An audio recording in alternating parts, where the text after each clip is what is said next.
Chapter 2. On the third day, a wedding took place at Cana in Galilee. Jesus' mother was there, and Jesus and his disciples had also been invited to the wedding. When the wine was gone, Jesus' mother said to him, "They have no more wine." "Woman, why do you involve me? Jesus replied.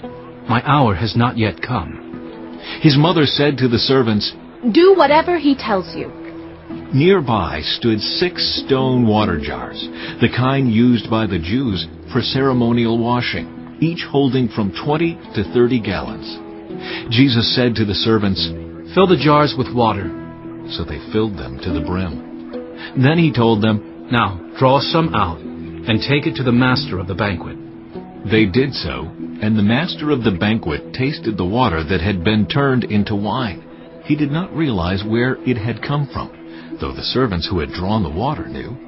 Then he called the bridegroom aside and said, "Everyone brings out the choice wine first, and then the cheaper wine after the guests have had too much to drink. But you have saved the best till now." What Jesus did here in Cana of Galilee was the first of the signs through which he revealed his glory, and his disciples believed in him. After this, he went down to Capernaum with his mother and brothers and his disciples. There they stayed for a few days. When it was almost time for the Jewish Passover, Jesus went up to Jerusalem. In the temple courts, he found people selling cattle, sheep, and doves, and others sitting at tables exchanging money. So he made a whip out of cords and drove all from the temple courts, both sheep and cattle. He scattered the coins of the money changers and overturned their tables. To those who sold doves, he said, "Get these out of here!